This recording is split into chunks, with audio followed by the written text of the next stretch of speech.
السلام عليكم ورحمة الله وبركاته. أعوذ بالله من الشيطان الرجيم. بسم الله الرحمن الرحيم. الحمد لله رب العالمين، والصلاة والسلام على أشرف الأنبياء والمرسلين وعلى آله وصحبه أجمعين. سبحانك لا علم لنا إلا ما علمتنا إنك أنت العليم الحكيم. رب اشرح لي صدري ويسر لي أمري واحلل عقدة من لساني يفقه قولي. اللهم صل على سيدنا محمد الفاتح لما أغلق والخاتم لما سبق والناصر الحق بالحق والهادي إلى صراط مستقيم وعلى آله وصحبه حق قدره ومقداره العظيم. اللهم صل على محمد وعلى آل محمد كما صليت على إبراهيم وعلى آل إبراهيم وبارك على محمد وعلى آل محمد كما باركت على إبراهيم وعلى آل إبراهيم في العالمين إنك حميد مجيد. أستغفر الله العظيم، نستغفر الله العظيم، لا حول ولا قوة إلا بالله العلي العظيم. Sidang jamaah yang dirahmati Allah Subhanahu wa taala, marilah kita mulakan majlis ilmu kita dengan membaca ummul kitab. Mudah-mudahan majlis kita dirahmati dan diberkati Allah Subhanahu wa taala dan mendapat manfaat di dunia dan di akhirat untuk kita. Al-Fatihah. A'udzu billahi minasyaitonir rajim. Bismillahirrahmanirrahim. Alhamdulillahi rabbil alamin, arrahmanir rahim, maliki yaumiddin, iyyaka na'budu wa iyyaka nasta'in. Ihdinas siratal mustaqim, siratal ladzina an'amta 'alaihim ghairil maghdubi 'alaihim waladdallin.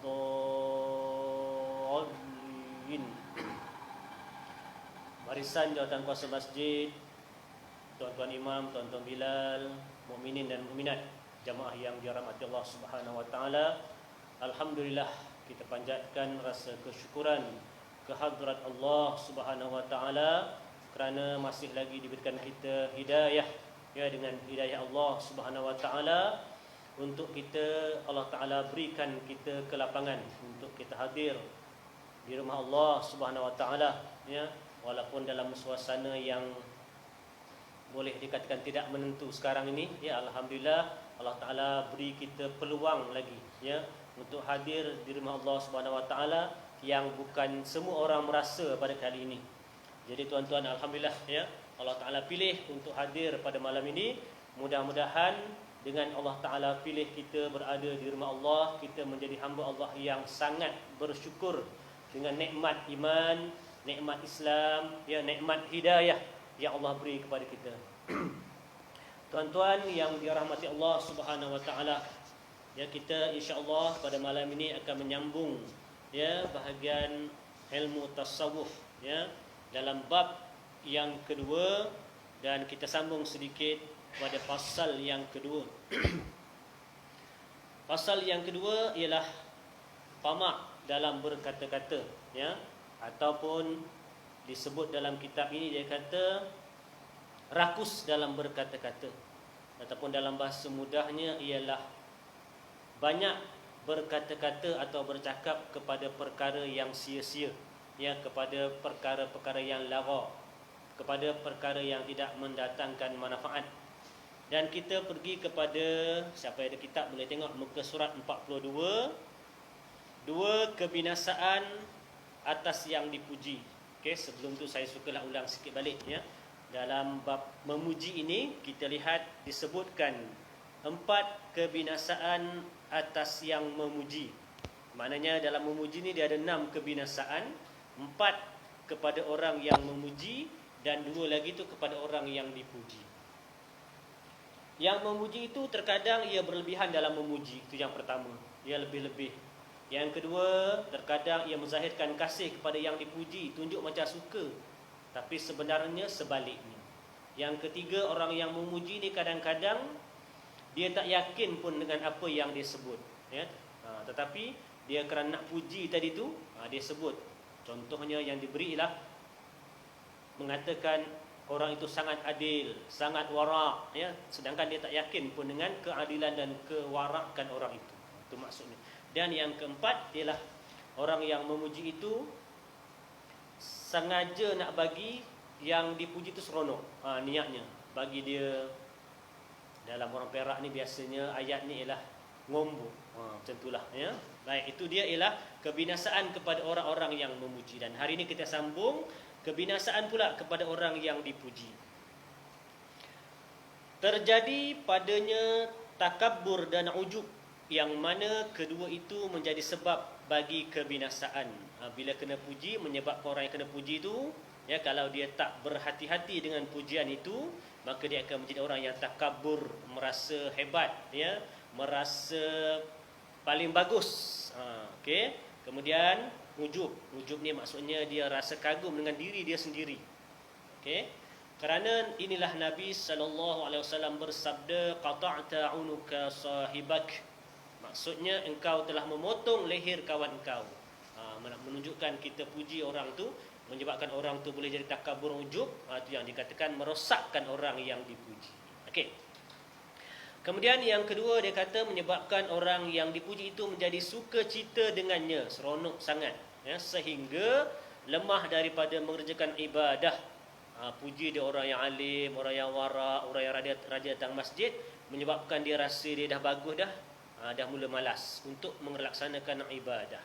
Itu kebinasaan bagi orang yang dipuji. Okey. Kemudian walau bagaimanapun pujian itu ataupun pujian yang selamat tiada dilarang, bukan tak boleh langsung, bukan 100% tak boleh memuji, ya. Pujian yang selamat tiada dilarang. Adapun jika memuji dan yang dipuji itu sejahtera daripada kebinasaan, ya, selamat, boleh jaga daripada kebinasaan, maka tiada dilarang memuji itu. Bahkan terkadang ia menjadi sunat. Dapat pahala pula puji, ya, kalau kita puji dengan ikhlas. Sebab Rasulullah sallallahu alaihi wasallam juga memuji sahabatnya. Sabda Nabi sallallahu alaihi wasallam, "Lau wuzina imanu Abi Bakrin bi imanin nas la rajaha imanu Abi Bakr." Maksudnya, sekiranya ditimbang iman Abu Bakar As-Siddiq radhiyallahu anhu dengan iman sekalian manusia, nescaya lebih berat iman Abu Bakar. Itu dia, itu pujianlah, ya, kepada sahabat Nabi boleh. Nabi puji Abu Bakar kerana Nabi tahu Abu Bakar walaupun dia dipuji, dia takkan menjadi apa yang disebut dua kebinasaan tadi itu, ya. Malah dia lebih bermotivasi untuk taat kepada Allah Subhanahu wa taala. Iman kita ni sangat nipis, ya. Bayangkanlah semua manusia dalam dunia ni ditimbang kita punya iman banding dengan Sayyidina Abu Bakar, berat lagi Sayyidina Abu Bakar, ya. Itulah dia bandingannya, iman kita sangat nipis, ya. Dan sabda Nabi lagi sallallahu alaihi wasallam, "Lau lam ub'atsu la bu'ista ya Umar."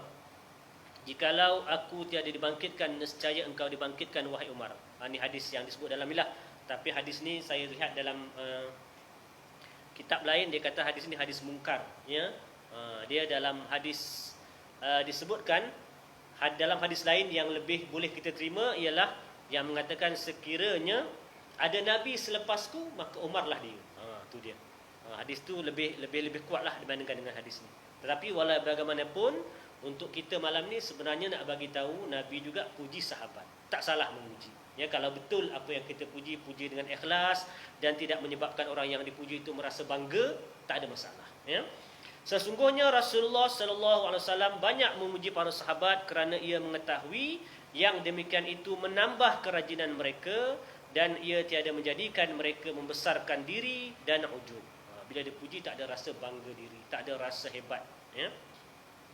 Sewajarnya bagi mereka yang dipuji itu, kalau ada orang puji kita, ya, apa nak buat? Yang pertama, ya, pengarang ni pesan pada kita, berhati-hatilah, ataupun ayat digunakan mengamati pada kesudahan yang ditakuti, kerana terkadang seseorang itu baik tetapi kesudahannya jahat. Apa maksudnya? Kita tak nak nanti masa orang puji kita tu kita baik, ya, tetapi dengan sebab pujian itu kita jadi lupa diri dan menyebabkan akhir kita nanti ialah yang tak baiklah, ya, nauzubillah. Itu maksudnya. Yang kedua, ia mengamat-amati pada kebinasaan segala amalan kebajikannya. Jangan dengan sebab orang puji kita rasa bangga, kita takut amalan kita tadi hilang. Allah Ta'ala tak kira pun, ataupun luput pahala amalan kita, ya. Yang ketiga, bahawa dia ingat kejahatan dirinya. Kita manusia ni semuanya ada kelemahan, ada aib, ada dosa, ya. Jadi bila orang puji kita, dalam hati kita fikir orang ni dia tak tahu sebenarnya aku pun orang yang berdosa juga. Tentulah maksudnya, ya. Dia ingat. Jadi dia tak adalah rasa bangga sangat, ya, bila kena puji. Tu je. Yang keempat, dia kata bahawa ia menzahirkan kebencian bagi pujian itu serta dibencinya di dalam hatinya. Dalam hati bila kena puji tu tak adalah seronok sangat, ya. Orang Melayu ni dia selalu sebut kembang, dia kata. Jadi kita tak macam tu. Maksudnya dalam hati kita rasa macam tak seronok bila ada orang puji kita, sebab kita takut nanti kita akan jadi lupa diri. Itu maksudnya. Okey. Dan dalam hal ini Rasulullah sallallahu alaihi wasallam menunjukkan dengan sabdanya, uhsu fi wujuhil maddahin at-turab. Kalau ada orang puji kita, maka Nabi kata apa? Genggamlah dan lemparkanlah tanah itu ke muka orang-orang yang memuji. Ini maksudnya kalau orang puji kita, kita tahu dia puji ni tak ikhlas, ya. Dia puji ni nak ngombok kita je. Maka kita boleh tegur dia lah, ya. Dalam dia punya perumpamaannya boleh baling dia. Macam itulah, ya. Boleh pukul dia, boleh marah dia, macam itulah maksudnya, ya. Dan Sayyidina Ali radhiyallahu anhu yang dimuliakan wajahnya, ya, karamallahu wajhah, bila dipuji ia berkata, Sayyidina Ali bila kena puji dia pun berdoa. Apa doanya? Allahumma ghfirli ma la ya'lamuna wa la tu'akhizni bima yaquluna waj'alni khairam mimma yazunnun. Maksudnya, ya Allah, ampunilah bagiku apa yang mereka tiada mengetahuinya dan janganlah engkau ambil salah, ataupun maksudnya janganlah menyebabkan aku berdosa terhadap pujian tadi itu dengan sebab apa yang diperkatakan oleh mereka, dan jadikan diriku lebih baik daripada apa yang mereka sangka. Yang disebut kebaikan kita tadi tu, kita doa waj'alni khairan, jadikanlah aku ni lebih baik daripada apa yang yazunnun, yang dia sangka, yang dia fikir, yang dia sebut tadi tu. Mudah-mudahan kita lebih baik daripada apa yang dia sebut. Itu bila kena puji. Okey. Tuan-tuan yang dirahmati Allah Subhanahu Wa Taala, itulah yang diperkatakan dalam bab yang panjang, ya. 3 kali kita bincang dalam fasal yang kedua tu, iaitu fasal rakus dalam berkata-kata. Ya, walaupun sekarang ni kita berkata-kata tu dah kurang dah, ya. Kita banyak menaik, ya, dengan tangan, ya, menulis. Tapi tuan-tuan mungkin taklah kot, ya, sebab malam ni tak ada seorang bawa handphone bagus, ya. Setengah masjid tu, tengah kita sekirah masa tu ada main handphone, ya. Okey, tapi tuan-tuan bagus tak ada. Baik. Jadi pada malam ini kita akan sambung pada fasal yang ketiga dalam bab yang kedua ni, ya. Dalam bab qalbu, ya, ataupun jantung hati ini. Yang pertama yang hari itu ialah rakus terhadap makanan atau makan, ya, banyak makan. Yang kedua ialah banyak bercakap, dan yang ketiga ialah fasalnya ataupun tajuknya ialah marah. Ya, sekarang ni semua orang tengah marah, ya. Orang baik pun marah sekarang ni, ya. Marah kenapa? Tak dapat sembahyang Jumaat, ya. Marah. Habis je ke masjid kena marah, ya. Sabar tuan-tuan, ya. Okey. Baik, saya tak nak ulas yang itulah. Tuan-tuan nak tengok apa ulasan tentang tu, boleh tengok apa yang dikatakan oleh Timbalan Mufti Negeri Perak, ya. Datuk Ustaz Zamri, ya. Dia ulaslah tentang apa yang berlaku, sebab kadang-kadang kita zaman ini macam-macam ustaz ataupun macam-macam pentazkirah pengkuliah bagi apa? Bagi ulasan, ya.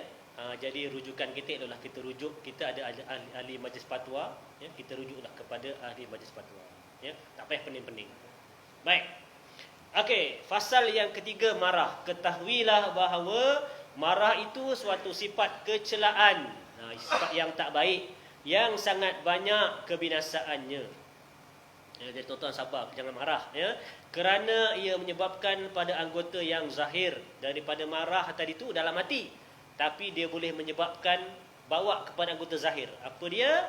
Iaitu akan memukul. Sebab marah pukul. Marah anak pukul anak, ya. Marah kawan pukul kawan. Jadi memukul. Lagi dengan sebab marah tu mulut pula memaki. Dan lebih dahsyat lagi, apa dia? Dengan marah tu jadi membunuh. Kadang-kadang kita tak terfikir pun dia, macam tak logik pula ya. Perempuan pun boleh membunuh juga. Budak lagi tu, contohlah ya. Itulah dia. Tetapi sebenarnya semuanya berlaku dengan bermula daripada sifat marah lah. Ya. Yang tak terjangkau akal kita tu pun boleh berlaku. Okey. Kemudian dia kata dan di dalam hatinya berdendam. Dia mula dendam lah, daripada dendam tu jadilah yang lain. Kemudian dengki. Kemudian lagi apa dia? Orang yang marah tu dia suka, dia bergembira dengan kena bala pada mereka yang dimarahinya tu. Kadang-kadang doa lagi tu. Ya. Dan duka cita, sedih, ya, fras bila ia mendapat nikmat. Orang yang dimarah tu dapat nikmat pula, ya. Marah-marah rupanya kereta besar datang, ya. Contoh, ya. Mendapat nikmat dan bercita-cita atas membuka rahsianya. Bila kita marah seseorang, kita pun harap ataupun kita pun rasa nak cerita pula apa keaiban dia, ya, apa keburukan dia. Okey, dan tiap-tiap satu daripada yang tersebut itu sebab bagi kebinasaan. Yang saya sebut tadilah, ya, memukul, memaki, membunuh, dendam, dengki, itu adalah sebab bagi kebinasaan. Okey. Memecahkan kesangatan marah itu antara yang amat penting pada agama. Memecahkan kat sini maksudnya ialah mengawal, ya, kuasai diri daripada melayan marah kita tadi tu. Itu dia. Sabda Rasulullah sallallahu alaihi wasallam, "Laisa syadidu bis-sur'ati, innamasy-syadidul ladzi yamliku nafsahu 'indal ghadab."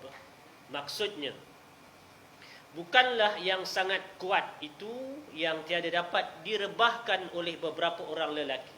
Ataupun dalam erti kata lain, maksudnya ialah orang hebat tu ialah bukan orang yang hebat dalam bergusti, ya, hebat dalam bertarung, berlawan, ya. Tetapi dia kata innamasyadidu allazi yamliku nafsahu indal ghadab. Hanya senya yang sangat kuat, yang sangat hebat itu ialah yang memiliki dirinya pada ketika ia marah.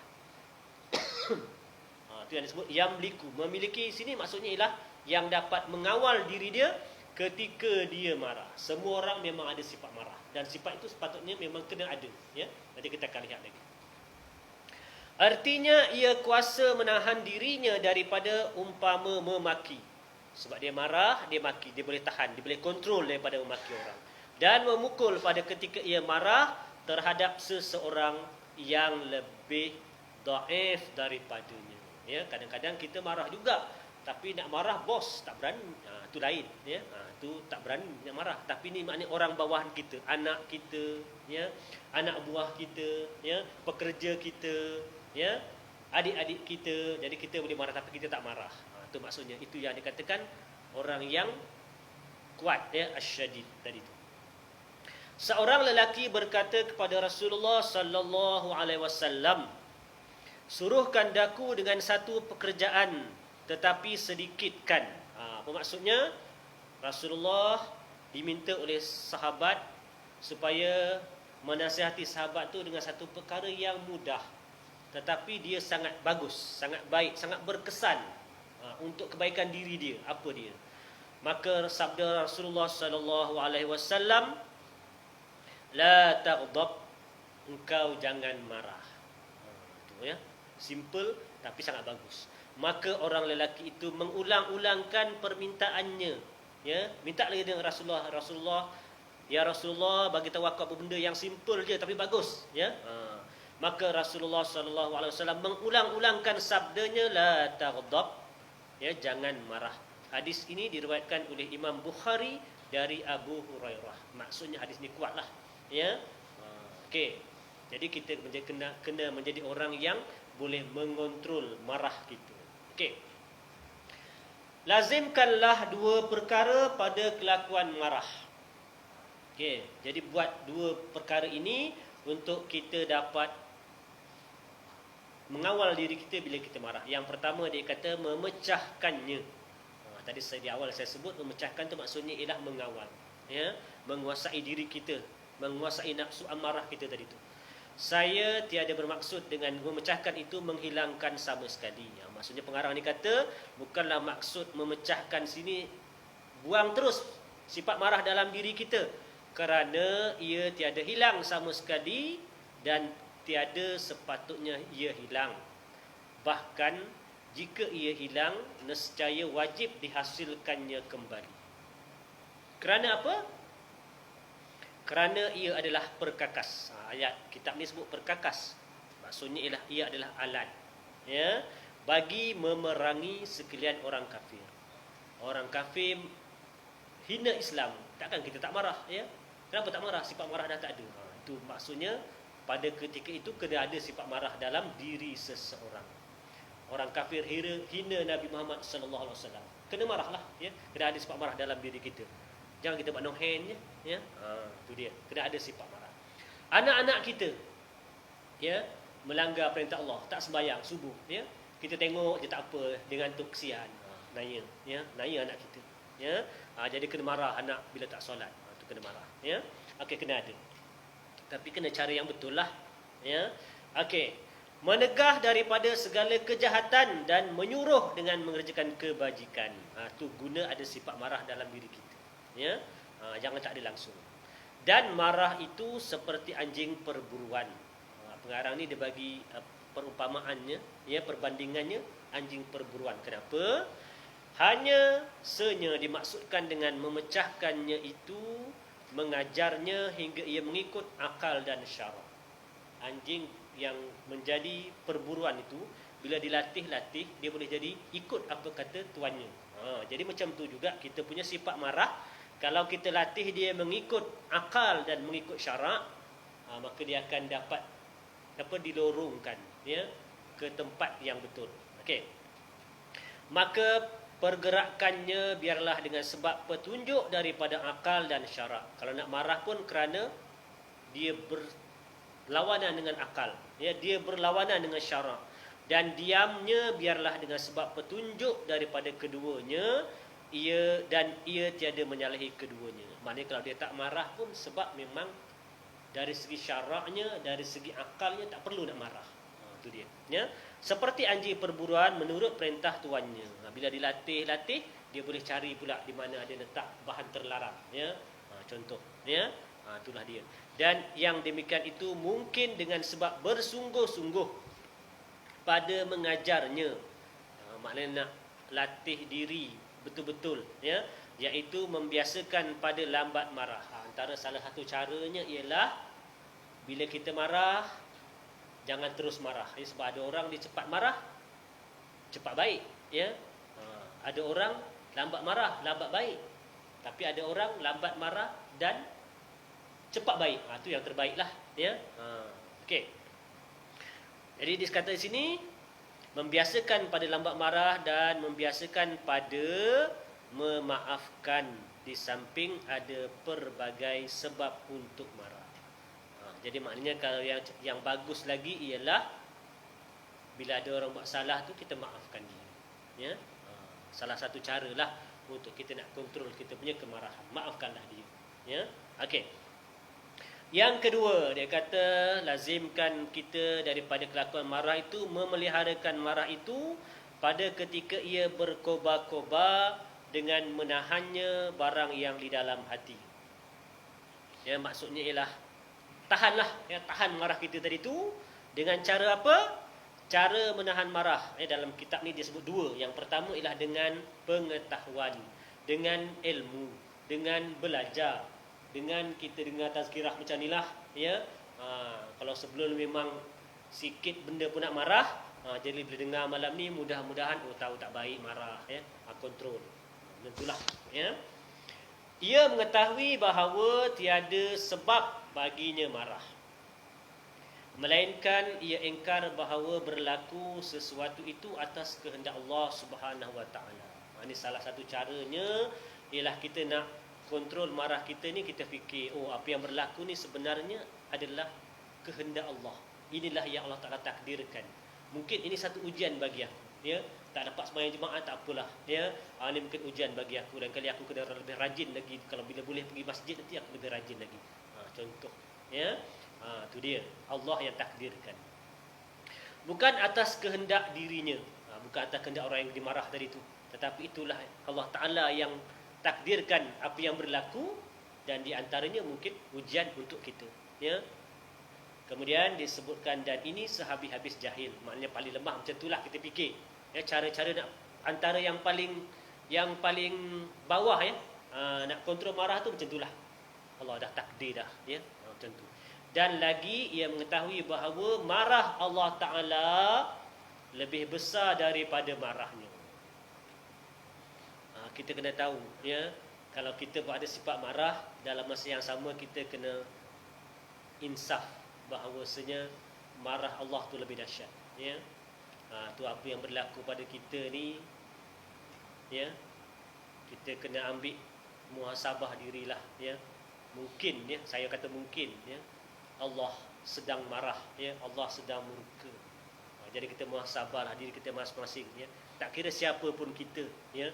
Kita orang biasa ke, kita orang yang hebat ke, ya, kita orang masjid ke, kita orang tak berapa nak pergi masjid ke, kita kena sedar bahawasanya sekarang ini kita sedang diuji oleh Allah Subhanahu Wa Taala.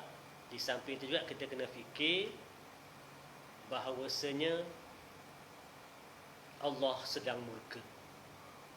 Dan limpah kurniaan Allah Ta'ala lebih besar beberapa kali menderhaka akan Tuhannya, maka Allah Ta'ala tiada memarahinya. Umat Nabi Muhammad sallallahu alaihi wasallam bila melakukan maksiat, dia tak macam umat-umat Nabi Nuh, ya, Nabi Lut, ya. Allah Ta'ala terus turunkan bala. Tapi kita ni ditangguhkan. Tapi sekarang ni tengah bala ni, tak tahulah tangguh tak tangguh, ya. Tak tahu sampai bila ni, ya. Negara kita ni nampaknya semakin bertambah. Dan hilir perak pun dah bertambah dah ni, ya. Itulah dia. Ya, sama-samalah kita berdoa, di samping berdoa muhasabahlah diri masing-masing. Tak payah kita suruh orang lain lah, ya. Sebab kadang-kadang kita ni ni kau lah punya pasal, ya. Semua orang ada saham lah, ya. Saya tak payah sebut dalam dia banyak-banyak, ya, sebab ini secara langsung ni, ya. Nanti jadi lain pula, ya. Nanti viral habis, ya. Saya kalau boleh tak nak glamour sangat, ya. Okey. Nak glamour boleh, ya. Kita cakap yang lebih yang pelik-pelik sikit. Kita orang Melayu ni suka benda pelik-pelik, ya. Tambah letak tajuk pelik-pelik, cepat je orang like, ya. Okey. Tak apa. Sebab Imam Ghazali pesan, dia kata kalau boleh elak, dia kata untuk terkenal ni elak. Itu Imam Ghazali pesan dalam kitab Ihya Ulumuddin, ya. Baik, dan engkau hendaklah ingat bahawa engkau lebih wajib mengikut perintah Tuhan daripada yang engkau marahi itu mengikut perintah engkau. Okey, kalau yang kita nak marah tu memang Allah marah, tak apa marahlah. Tapi ikutlah saluran yang betul, ya. Tapi kalau yang dia buat tu Allah pun tak marah, kita nak marah, jangan, ya. Okey, yang kedua, cara mengawal marah. Tadi yang pertama dengan ilmu, dengan pengetahuan. Yang kedua ialah dengan tindakan, dengan pekerjaan, dengan amalan, dengan apa perkara yang kita nak buat bila kita marah. Iaitu ia mengucap, yang pertama ialah dengan cara tindakan kita dengan mulut, berta'awuz. Bila marah, maka a'udzu billahi minasyaitonir rajim. Kenapa? Seperti yang datang daripada hadis riwayat Bukhari dan Muslim, kerana marah itu daripada angkara syaitan. Sebab itulah kita minta berlindung dengan Allah Subhanahu Wa Taala daripada syaitan yang direjam. Sebab sifat marah itu daripada angkara syaitan. Malah Ihya Ulumuddin sebut, dia kata syaitan tu daripada api yang, kalau api yang dah jadi abu tu dia tak nampak, yang tu tak nampak, tapi kalau kita pegang dia panas. Itu dia, ya. Okey, itu ibarat yang diterangkan oleh Imam Al-Ghazali lah, ya. Jika marahnya tiada berhenti dengan perkataan baca auzubillah pun tak marah juga, ya. Syaitan tak lari, dia baca auzubillah, ya.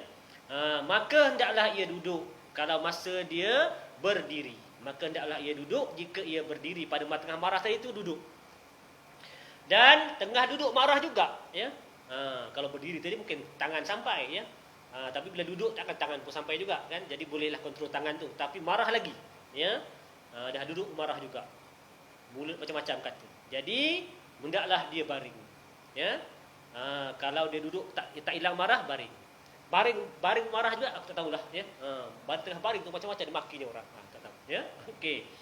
Dan jika tiada padam marahnya dengan duduk atau baring, dah duduk tak hilang marah, maka hendaklah ia mengambil air sembahyang, hendaklah dia berwudu.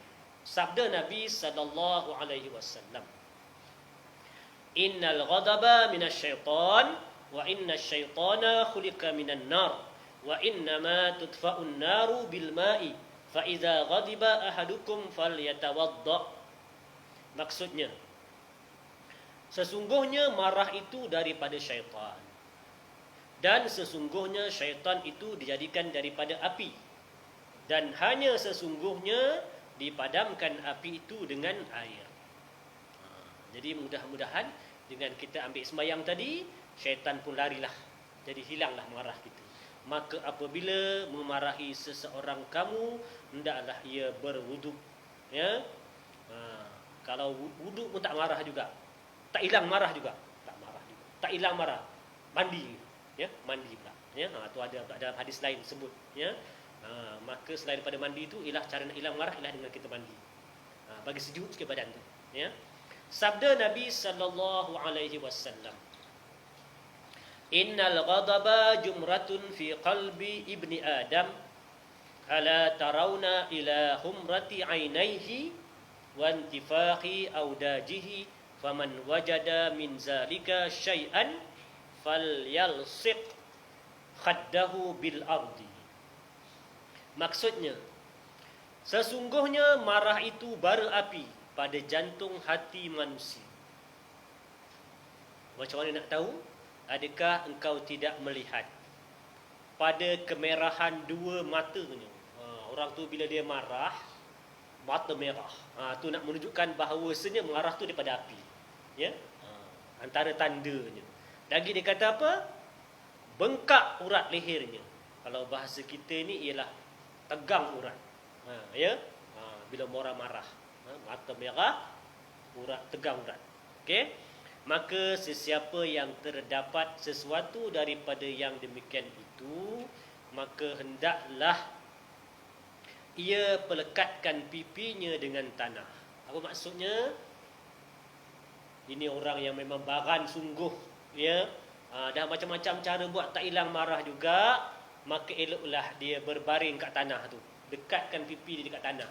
Ataupun dalam kitab lain sebut, dia kata ialah dengan kita sujud kepada Allah Subhanahu Wa Taala dengan tujuan kita ada rasa rendah diri. Sebab biasanya orang yang marah beria-ria ni orang yang ego, orang yang rasa dia lebih besar daripada orang lain lah. Tapi bila dia sujud, bila dia letak muka dia kat tanah, dia tahulah asalnya itu ialah daripada tanah. Tujuannya supaya kita ada rasa rendah diri. Bila ada rasa rendah diri, insya-Allah kita tak adalah jadi orang yang marah, ya. Okey. Hadis ini menunjukkan kepada menempatkan semulia-mulia anggota pada sehina-hina tempat. Mana muka kita ni adalah satu yang mulia, ya, kita letak dekat paling bawah sekali itu kat tanah, supaya pecah takaburnya yang menjadi sebab besar pada marah itu, dan supaya ia mengetahui bahawa dirinya hamba yang hina, tiada patut ia membesarkan dirinya. Jadi bila dia berfikir, aku ni marah-marah sangat ni, siapalah aku ni, ya. Aku pun sebenarnya daripada tanah juga, daripada Nabi Adam daripada tanah, ya. Aku ni daripada air mani yang hina. Jadi kita akan sedar diri, insya-Allah kita boleh kontrol kita punya marah. Okey. Menahan marah kelakuan yang sangat baik. Dan ketahuilah bahawa menahan marah itu kelakuan yang sangat baik.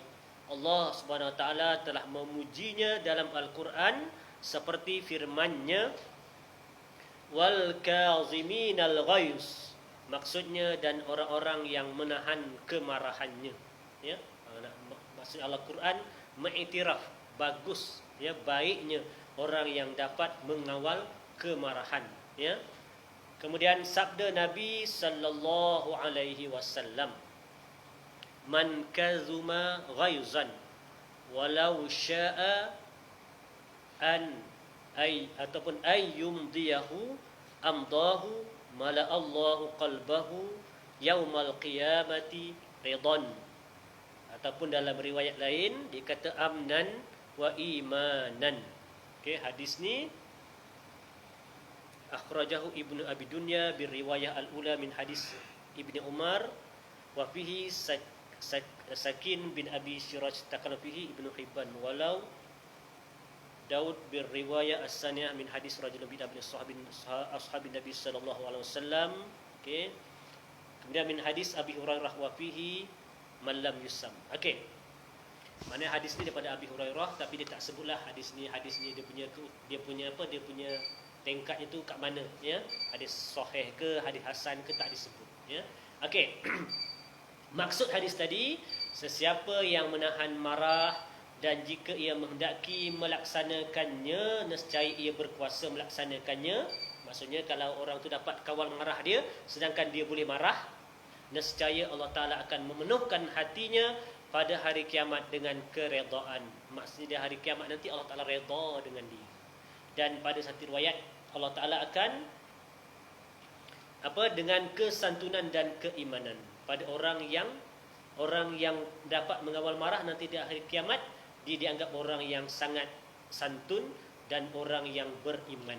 Allah Ta'ala iktiraf dia pada hari kiamat nanti. Baik tuan-tuan yang dirahmati Allah Subhanahu Wa Ta'ala, mudah-mudahan sedikit yang kita kongsi pada malam ini bermanfaat, ya. Apa yang baik itu datang daripada Allah Subhanahu Wa Ta'ala, kekurangan saya mohon maaf, ya. Mudah-mudahan Allah Ta'ala akan angkat, ya, bala yang sedang kita hadapi ini, kerana di antara tempat-tempat doa makbul ialah dalam majlis ilmu. Jadi berdoalah kita sama-sama.